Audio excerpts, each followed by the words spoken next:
Good morning. Good morning. Welcome to Daily Dose. It's the 14th of December. It is.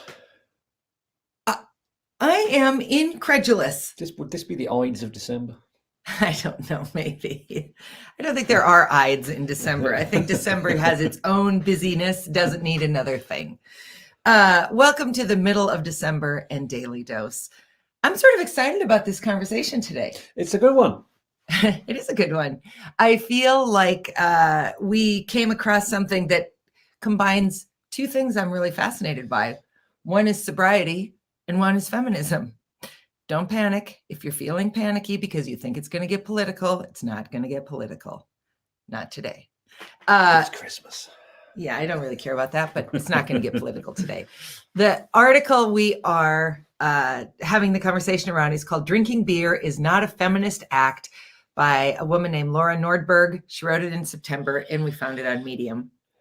And it's really about this idea of closing the gender gap for alcohol consumption is not empowering women. So do you want to start with anything? Oh, can we please do this first? So yes. This weekend, we went to Arts for the Holidays, the first annual, and I got this mug. Let me see if I can make it work for you because it is so incredible. See that stuff on it? This is from Adam Priebnow, who's a local artist and hopefully a guest of ours as well. He's a recovery therapist at Soul Solutions where Patty Sen works. And he's obviously a ceramic artist. Is that incredible? And then please show yours, Dr. Mary. There we go. Dr. Mary's, you might remember, I think maybe early in 2021, we started a thing on moderation. Yes. And it was prompted by the fact that Dr. Mary, if he has this much coffee, he drinks this much, and then the rest of this needs to be chucked. Yes, you do. So I bought him a baby mug. But who's it from, Dr. Mary? It is from Dr. Jeff Bowman, who is a very talented ceramicist, if that's a word, and analytical chemist. He has the office opposite mine at MSUM. So thank you, Dr. Bowman. Thank you, Dr. Bowman. We have been intending to get a mug from you for some time. So 2 new mugs for Daily Dose, which is exciting, I think. Okay, so the article, what do you want to say about it, Dr. Mary? It is interesting on quite a few things. Now, I'm just going to jump into the middle of it and give you some hard facts here, and then we'll go and talk about some interesting things. But this author also brought to our attention, and I looked this up because I didn't think it was this bad, but between 1999 and 2017, binge alcohol in the United States amongst women rose 85%. So I took a little quote from it, which happens to be that same section. I'll give you one more second to read that. And then we'll move on to this. Okay, go ahead. Because of the way the biochemistry of, there is a biochemical difference between male and females.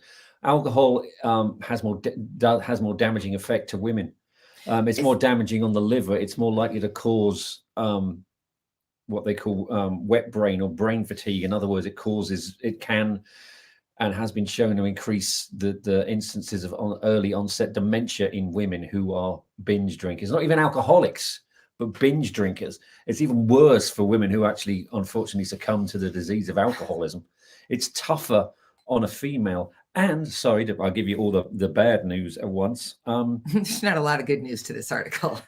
Drinking in any form, in any level, has been shown now. They did a mega study. In other words, what a mega study is it's a group of statisticians who get the job of analyzing the data from a group of studies to make one big study out of it. Drinking alcohol at any level has been shown now to increase the instances of breast cancer in women. And in a worldwide study, breast cancer is now overtaking lung cancer as the prominent form of cancer worldwide. Yeah, it's incredible. So that's the sort of science piece of it. But I'm interested in this feminist piece of it. Which is actually really interesting. So as well. You know that until probably the early 20th century, women couldn't really be in bars or saloons unless they were prostitutes. So there was this whole notion that women didn't drink. In fact, the temperance movement and the prohibition movement comes out of women whose husbands would get paychecks and go immediately to the bar, and they had no recourse to get the money to keep their families alive. So what?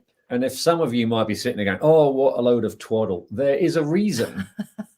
Twaddle. Are you wondering if you're feeling like there's a load of twaddle? There is a reason why in the United Kingdom, the general election is always held on the last Thursday of the month. It's because men had run out of money.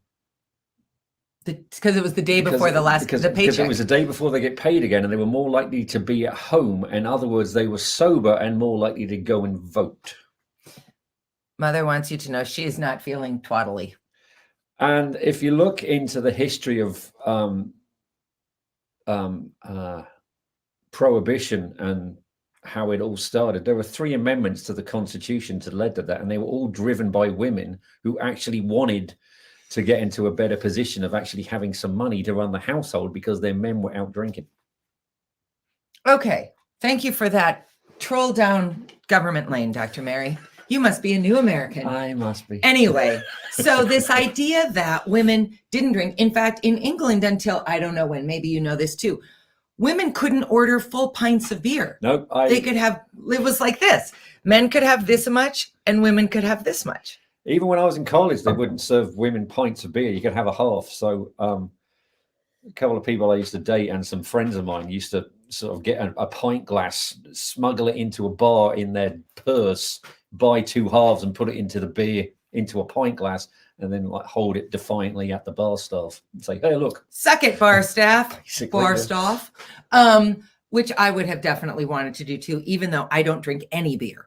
I would have felt compelled to drink beer. And that's sort of the point of this story, is that as a feminist, to be told, well, you can't have a full pint of beer. You know, little lady, you can't take it. That would not have sat well with me. To be told that I couldn't have alcohol at all because I was too good or too pure or my brain was too small or all the other garbage that has been used to keep women in their place. Alcohol is a piece of that larger context. So when the feminist movement in the 60s and 70s really was taking off, there was also this rise of women choosing not just to drink, but to drink beer, because beer is such a man's drink. It's a working class, laborers kind of drink historically. And so women started to drink beer as an act of feminist defiance, which on one hand, I love. And on the other hand, is leading to all these huge, huge physical and emotional problems for women in an effort to appear equal. We are sort of falling backwards, which is not good. Not good at all. But there is a reason why women would drink beer if they were heavy drinking in a bar and worried about it, because there's less alcohol in the beer than there is in, say, a gin and tonic, which is what women are supposed to. So, well, women are supposed to have girly drinks. Yeah, girly. There's more alcohol in girly drinks, and so you're more likely to lose control over yourself, and you know you can't control what you're less likely to be able to control what happens to yourself. A shandy is beer and lemonade. Yes. Yeah, I could drink that, I guess. That sounds kind of good. So her point is that we have sort of, in an act of defiance to gain equality, we've sort of gone too far the other direction, which is troubling because women have a harder time managing addiction than men do. And as Maz said at the very beginning, we've seen an enormous rise of women having a problem with alcoholism since 1999 to today. What else do you want to talk about, Dr. May? This author did very well written this article. She did bring up the fact that one thing is it's corporations that profit from the idea that holding a bottle of beer was raising a glass to women's rights. Because if you go back she went back and looked at the history of beer advertising, and we talked about this, about how executives make alcohol out to be sexy. Yes. They went the other way. There was apparently, I don't know, I've never seen this campaign, but it was a billboard with the words billboard with a picture of a couple in a kitchen with the words, "Don't worry, darling, you didn't burn the beer." Well, yes, but that's a reaction against it, because that's women being at home in the kitchen, not being able to cook. No. Oh, you're right. Yeah, I am right. Because that's also one of those stupid little hand towel deals. Can I say something? yeah. Here's something I thought was really interesting. And I quote, "That's not even addressing the toll that alcohol can take on women's mental health and finances, both barriers to gender equality. So why do we still tout alcohol and beer specifically as a symbol of female empowerment? Most likely because that's exactly what liquor companies via global multi-million-dollar advertising campaigns want us to believe. So this notion that not only is beer not good for you, I mean, excessive beer not good for you physically, but it's also expensive. And who tends to make less money? Women. So as women are out at happy hour with their male colleagues, or they're out with their female friends, and they're trying to either keep up or beat the pack, not only are they causing physical damage to themselves, but they're also further widening the gap between their financial stability and long-term success and the men with whom they are likely consciously or unconsciously competing. So there's all of this complexity around this notion of drinking beer is a feminist act, which I just think is a really interesting idea. Do you have anything else you want to add? I don't know that we do. No, that's it, actually.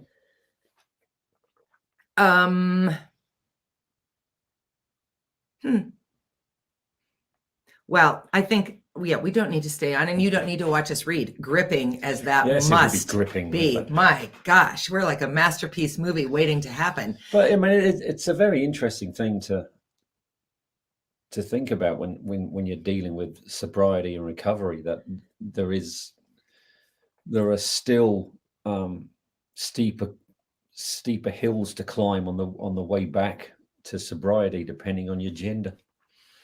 No surprise. I'm curious to know what's easier for women than men. Not sure. Crying. I guess we can be more emotional acceptably. Okay, we got that in the bag. At any rate, have a great Tuesday. Let me plug my day job. If you're still shopping, shop local and support local art. Anywhere you live. Get mugs, get art, get performances, buy tickets, give donations in people's honor, in people's memories, to commemorate big events. Don't go buy junk. Go buy local art, and then enjoy it with us in the mornings on Daily Dose.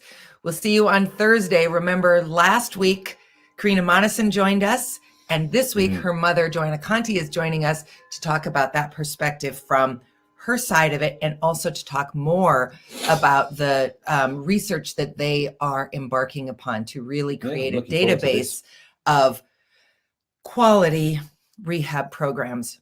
Our conversation with Karina was incredible, and we expect our conversation with Joanna will be too. So we will see you Thursday morning at 8:30. Don't drink beer as a feminist act. If you want to drink beer, but don't overlay feminism as your value for why you're doing it, and be smart about it too. We'll talk to you soon. See you soon. Bye. Bye.